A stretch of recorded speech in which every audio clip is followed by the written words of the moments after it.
Ethan had chosen a quiet life. On the outer edge of New Terra Colony, far from the crowded, noisy centers of human settlement, he found peace. His small home was surrounded by rolling fields, dotted with broken drones and half-finished machines. Most people in the colony avoided the nearby alien settlements. Humans whispered about strange creatures, some friendly, some dangerous. Ethan didn't care. He liked the solitude and the rhythmic work of repairing machines. Every spark from his welding torch was a small meditation. Every hum of a drone that worked again felt like a quiet victory. It was late, later than Ethan usually stayed awake. He was adjusting a drone's energy coil when there was a sudden knock at his metal door. One knock, then another. It was deliberate, urgent. He froze. Visitors were rare, and this hour even rarer. He wiped his hands on a rag, wiped the grease from his face, and cautiously approached the door. Peering through the small window, he couldn't see anyone at first. But then he noticed movement in the moonlight, a tall figure, different from anything he had seen before. The door swung open and Ethan stepped back, startled. Standing there was a woman, tall and imposing, yet delicate in a strange, alien way. Her skin shimmered like silver in the moonlight, and faint blue light seemed to glow from her eyes. Her hair was a silvery braid falling past her shoulders, and her clothes were torn and dirty, clearly from travel or battle. But it wasn't just her presence that shocked Ethan.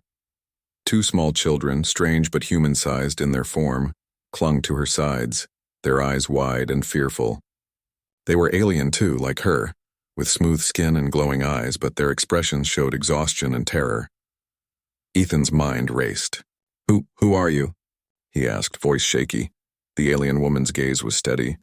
"I am Valera," she said. Her voice was strong but carried a note of desperation. "I am of the Karenni. My mate is dead. My people hunt us. I seek protection." Ethan blinked. "Why come to me?" "Because humans keep their word," she said simply. "I offer you my service, my strength, even my bed if needed. Just ensure my children survive." Ethan felt his mouth go dry. He opened the door wider, stepping back to let them in. "No, that won't be necessary. Just come inside. You're safe here." She looked at him with quiet judgment, as if evaluating the truth behind his words. When she was satisfied, she stepped into his home, the children following silently. They were quiet, shy, and wary, but they didn't resist. Ethan led them to a small living area and offered what little comfort he could: blankets, some warm food, and a place to sit. Valera refused to sit. She stood guard, broken spear in hand, her eyes scanning every shadow, every corner, even as exhaustion weighed her down. Ethan watched her with a mixture of awe and confusion. She wasn't asking for pity or charity. She was prepared to fight for her children with everything she had. Even in her weakened state, she radiated a presence that demanded respect. The children, sensing Ethan's uncertainty, hesitated at first. Then one of them, a girl with shimmering eyes like her mother's, timidly touched his arm. "Why is your skin so soft?" she whispered. Ethan chuckled nervously. "Humans are soft," he said awkwardly, unsure what else to say. The girl smiled faintly and let go. That night was uneasy. Ethan slept in a small cot while the children curled up together. Valera stood near the door, her eyes never closing, watching the perimeter. He tried to sleep, but his mind kept returning to the woman and her words. She had offered something shocking: intimacy, if it meant ensuring the safety of her children. But he didn't dwell on that. His concern was simple. They were alive, and they needed protection. That was enough for now. The next morning, sunlight poured through the thin windows, casting long shadows across the small, cluttered home. Ethan woke to the sound of quiet movement. The children were awake, exploring carefully, their tiny hands tracing the tools and devices scattered around. Valera was still awake, standing by the door, watching the horizon. "Breakfast," Ethan said, stirring a pot of protein paste. It wasn't much, but it was enough to give them energy. The children ate quickly, while Valera took only a small portion, conserving strength. Ethan handed her a cup of water. She drank with precision, as if measuring her intake. They didn't speak much. The air was filled with unspoken understanding. Ethan realized that Valera wasn't asking for him to solve all her problems. She was asking for survival, and she trusted him enough to take that risk. That trust was something he couldn't ignore. By midday, Ethan noticed signs of danger. Strange footprints surrounded the edge of his property, large unmistakable tracks that weren't human. Karenni tracks. His heart sank. The hunters were close. He didn't panic, but a cold tension settled in his chest. He returned to the house, voice calm but urgent. "They're here." Valera's eyes narrowed. "Good, let them come. I will not let them harm my young." Ethan frowned. He had no weapons beyond his tools and drones, but he had his mind, his ingenuity, and the strange array of machines he had built over the years. He started planning quickly, using whatever he could to prepare defenses. He rigged farming drones with makeshift weapons, set traps around the perimeter, and reinforced doors and windows. The children helped where they could, carrying supplies and small items under Valera's watchful eye. By late afternoon, shadows moved at the edge of the forest. The hunters had arrived. They were Karenni warriors, armored and aggressive, scanning for their targets. They shouted demands in their harsh language. "Human, hand over the widow. She has broken the law of our clan." Ethan stepped forward, placing himself between them and the family. His tools hummed with potential energy, the drones hovering around him, waiting for his command. "She asked for my protection," he said loudly. "That is all I needed to hear." The soldiers laughed. A single human standing against Karenni warriors. They thought it absurd. But then Valera stepped beside him, her spear gleaming in the fading sunlight. Her presence was commanding. "This human has more honor than any of you," she declared. The tension was electric. The hunters underestimated the combination of human ingenuity and Karenni skill united in defense. Ethan gave a quick signal and the drones swooped forward, creating confusion and chaos. Valera moved with lethal precision, striking quickly, forcing the warriors to retreat. Even the children took part, throwing stones with surprising accuracy. Within moments, the hunters were disoriented and humiliated. They retreated, disappearing into the forest, leaving Ethan and his unlikely family standing victorious. Valera looked at Ethan with quiet admiration.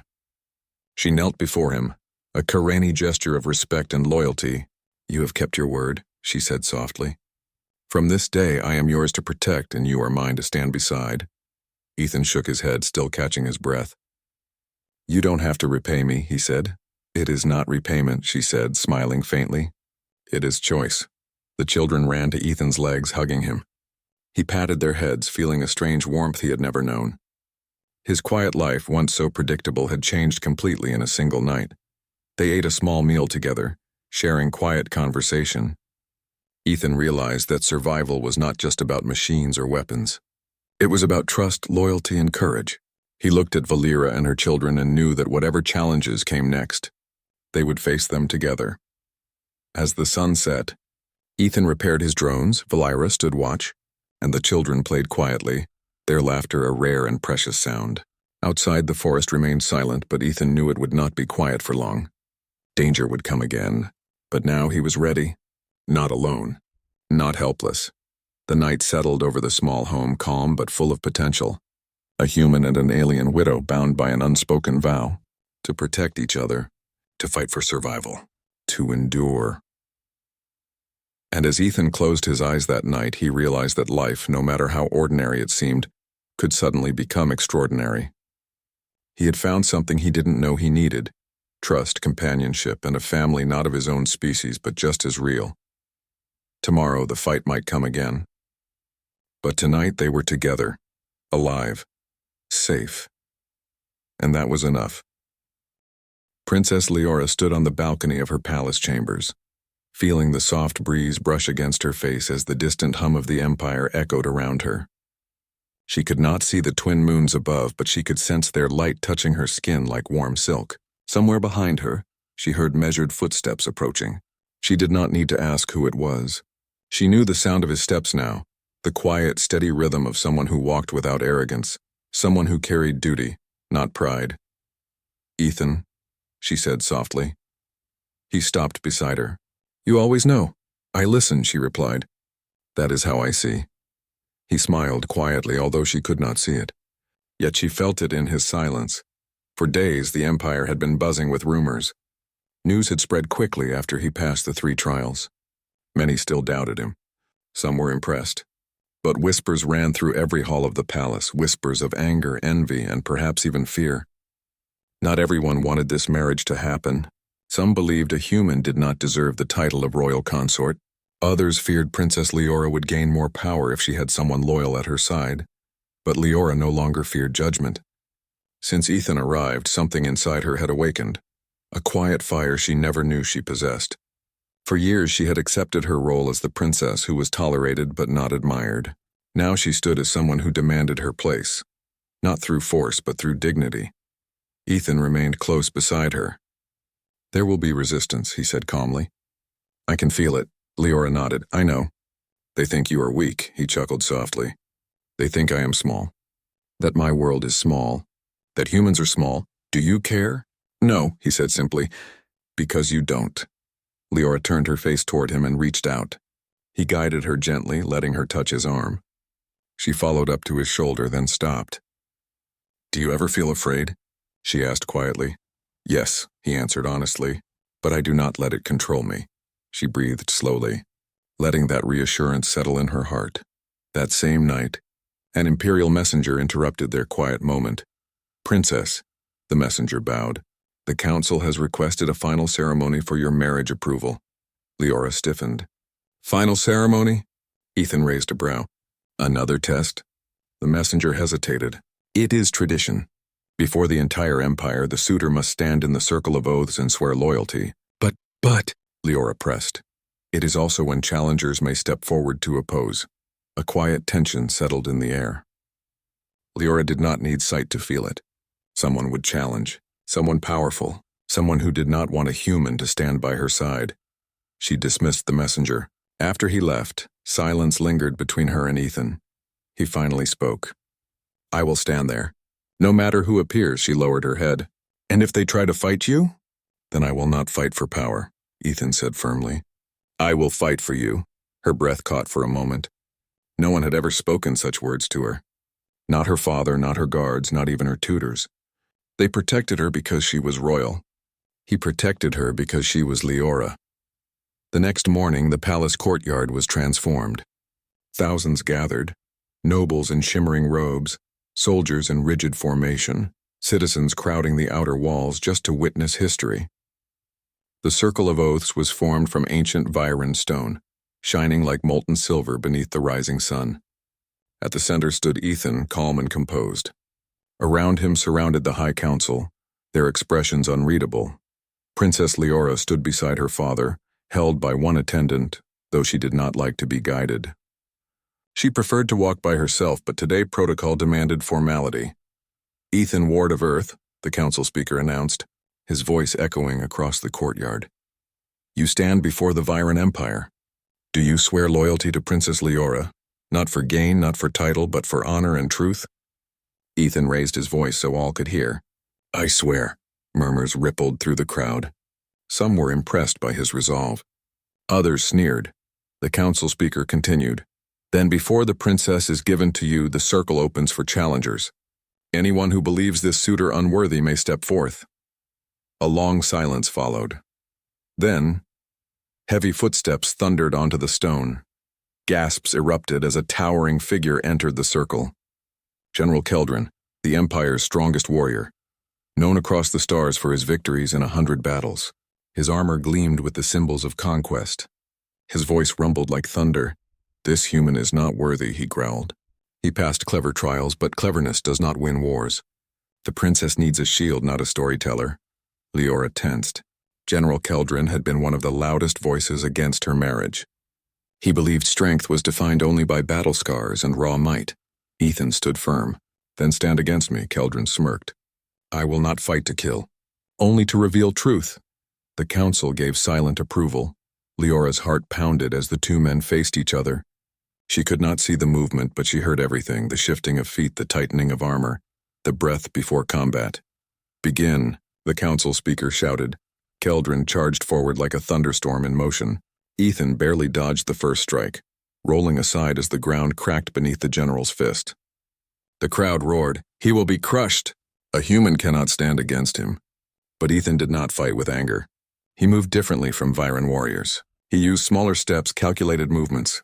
Keldrin swung with devastating power, but Ethan used his speed to avoid direct hits. He waited, not attacking, only defending. Keldrin grew irritated. "Fight me," Ethan replied calmly. "Strength is not only in attack. It is in restraint." The general roared and charged again. This time Ethan sidestepped, using Keldron's momentum to trip him slightly. Not enough to embarrass, but enough to show balance could defeat force. The crowd fell into stunned silence. "You dishonor me," Keldron snarled. "No," Ethan said softly. "I honor you by not striking while you stumble." Keldron froze. The rage in his voice softened. He realized something. This was not weakness. This was respect, something he had rarely encountered in war. The general slowly straightened. "Why fight like this? Why not try to win?" Ethan answered, loud enough for all to hear. "Because I am not here to prove I am stronger than you. I am here to prove I am strong for her." The silence that followed was heavier than any roar. Princess Leora felt her knees weaken. That sentence would remain with her forever. General Keldron looked at him for a long moment, then raised his arm high, not in threat, but in salute. "I withdraw," the crowd gasped. The strongest warrior in the Empire had acknowledged defeat, not in strength but in character. The council speaker, shaken but composed, stepped forward. "If there are no more challengers, then—" But there was another sound, a sharper, quieter sound, a blade being drawn. Everyone turned. A figure in dark robes stood at the edge of the courtyard. He did not challenge. He attacked. "Down with the cursed princess," the traitor hissed, lunging toward Leora with a shining plasma dagger. Everything happened in a single heartbeat. Ethan moved faster than anyone expected. He dashed from the circle and threw himself in front of her just as the dagger struck. The blade sliced across his arm, leaving a burning wound. But he caught the attacker's wrist with his good hand and twisted hard, forcing him to drop the weapon. Guards rushed in instantly, but Ethan had already subdued the attacker.